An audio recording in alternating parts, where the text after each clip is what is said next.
Alright, today's date is June 30th, 2026, and it's about 10 o'clock to noon in the afternoon. Here in Chippewa Falls, Wisconsin, United States of America of 54729. Well, put it this way. There's only one time ever I've verbally or written, which is actually both, have ever given permission for those to invade my privacy, which was way back in '88 at Southview, when the government and Microsoft was decided to use my idea for an operating system, upon which they and I came to the conclusion that I'll have security from a distance. Of a slush fund built for it to pay for that security with the government's monitoring of every penny spent or not, and with my permission also. So those are the only individuals ever in my entire life I've given written and verbal permission, which was at that point of Microsoft using my idea for an operating system with the government allowing them in Southview during school to pick an idea of several other middle schools, elementaries, and high schools, and some technical colleges, because and the government and Microsoft wanted mine. They're the only ones I've ever given verbal and written with my signature permission to invade my privacy. Security, they're gonna need to.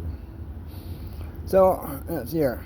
And then if you combine the fact not a single other person on earth out of even within its borders, 520 million, or the whole entire, let's say about 88, there was about 6 billion on earth, or even now, which would be about the mid 90s, there was about 8 billion. Until now there's still 8 billion, and that would be from the mid 90s until about now there's still 520 million.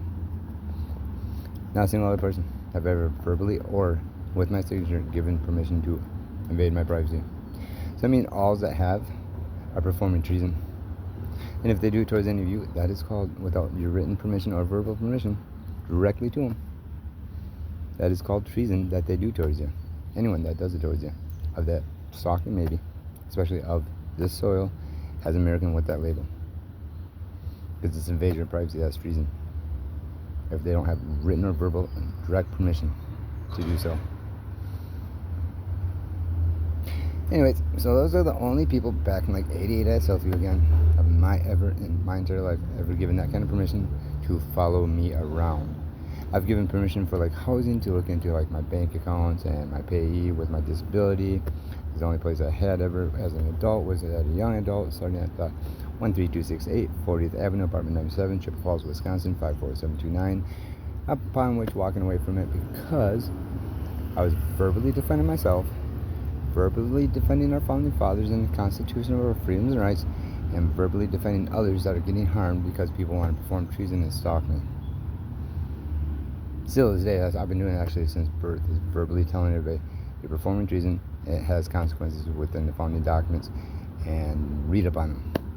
But it's something that I actually since birth have been telling them what that consequence is too. It's freedom of speech, and you have no legal right to provoke me through invasion of privacy, upon which make me feel I have to defend those you're getting hurt and harmed outside of Chippewa County, of the rest of the nation, and outside of this nation, of the rest of the world, and defending those people verbally by telling you you are performing treason, defending our founding fathers, defending our freedoms and rights, and defending myself because you want to be invasion of privacy towards me, to get me to act out for no reason other than you're a punk that wants to perform treason. To get me to act out, to shut up about the truth, I point out that you're performing treason. Okay, now have fun with that kind of mindset when you're in front of Christ, because he's not going to agree with it, and he's going to speak to you as a freedom of speech individual would, alive, as we all simultaneously would be in front of him from Adam Eve until he finally comes back one day. He's going to tell you you are not worthy of having clarity and peace of mind up in heaven. He's going to directly tell you that you'll be dropping down there with freedom of speech of telling you that as a God, Christian American style, speaking to us individually as we have the label Americans with certain freedoms and rights besides freedom of speech. So you want to suppress speech. Okay. Right? And the Lord's not going to agree with that when he comes back and you go, but God, because you're acting like you're God then, by provoking through that invasion of privacy to suppress speech, he's not going to agree with you at all when Christ himself comes back and you go, but there's no excuse in front of him. Spirit truth he relays to us and have us decide if we deserve to heaven or hell. He's going to also agree with you when you say you deserve to only go down to hell. He's going to be like, yep, go down there, have fun, because you thought you were above law. I'll read those founding documents also. It says not a single person is above law in this nation. Not the president, no one. So have fun knowing all that, and you are not going to like the results when you're in front of Christ trying to suppress other people's truth of you performing treason, which I've been having to defend founding fathers, documents, me, everybody else, that you're getting harmed because you want to act like you're above law of performing towards me, any individual ever in this area, because I've always been in this area, as a young adult to mid-age adult, just doesn't want to burn it there, of that address from earlier. You're not going to like those results. Toodaloo.